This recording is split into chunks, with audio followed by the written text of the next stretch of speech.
I'm 83 years old, and I lost my wife after 61 years of marriage. And what I'm about to tell you, most people don't understand until the house is already quiet. Her name was Margaret. She hated when I called her Maggie in public, said it made her sound like a dog. But when it was just the two of us, she didn't mind. We were married in 1962. I was 22, she was 20. We grew up together, really, built a life from nothing. One-bedroom apartment, second-hand couch, orange curtains she insisted were cheerful. They weren't. I used to think love was staying, just staying, showing up, paying bills, not cheating, not leaving. I was wrong. When I was 35, I worked 12-hour days, construction, came home tired, dusty, hungry.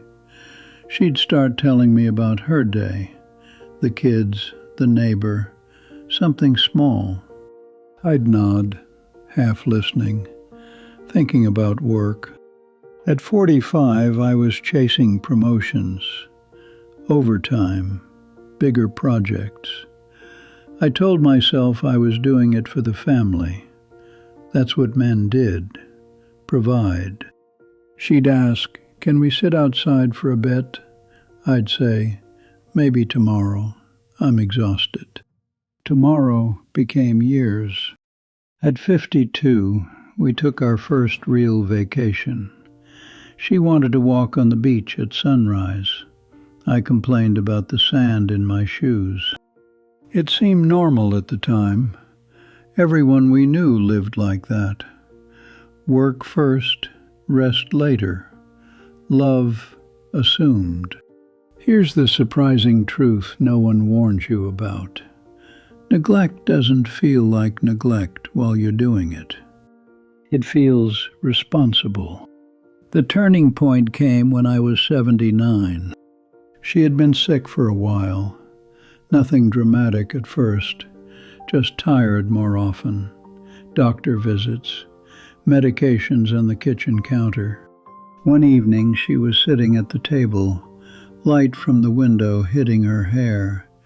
It had gone completely white by then, soft, thinner. She said, "Do you ever think about how fast it went?" I laughed. "We've got time." She didn't smile.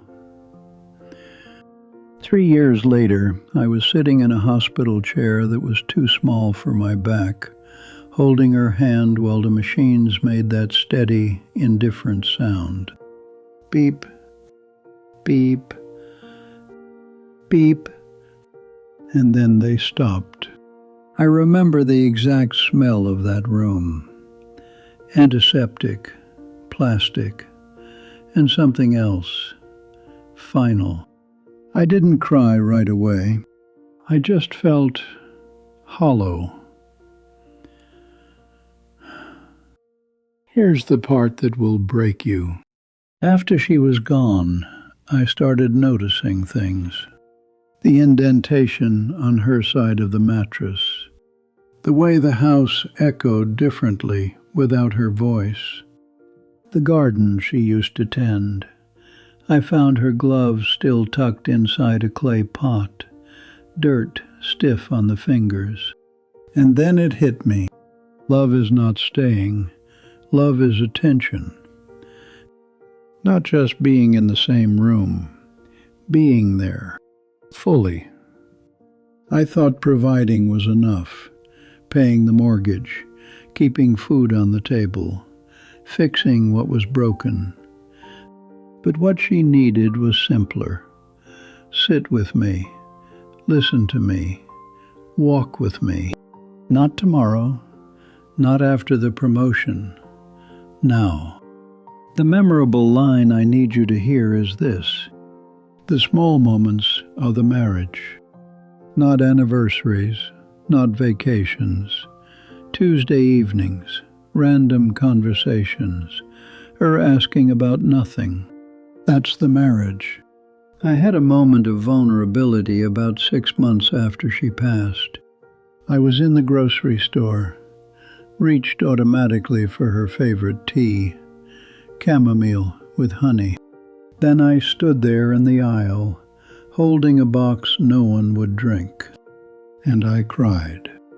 Right there between the cereal and the coffee filters. At 83 years old, I cried like a boy. Because I would give anything, to sit on that porch one more time while she talked about something I used to think was unimportant. Here's another truth people don't expect. You don't miss the big things first. You miss the ordinary. The sound of dishes clinking while she hummed. The way she folded towels. The way she'd say, "Are you even listening?"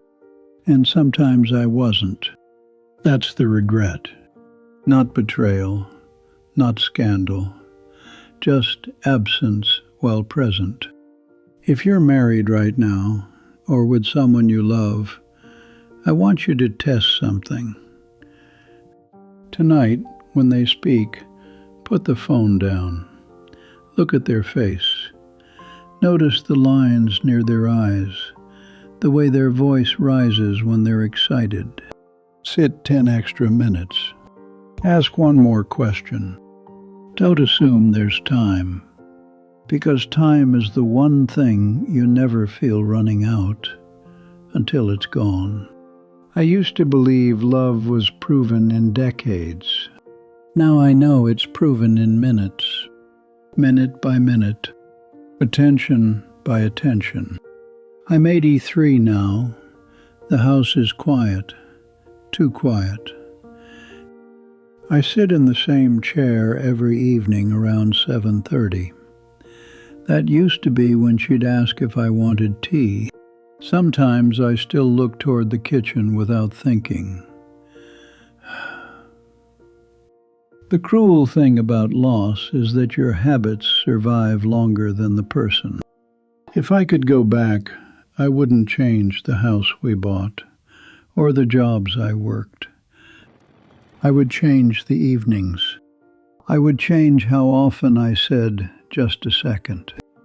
Because sometimes just a second becomes the last thing you ever say. So here's my question to you. When the room finally goes quiet, will you wish you had listened more? Or will you know you were fully there? That answer is being written tonight, not in grand gestures, in the ordinary fragile minutes you still have.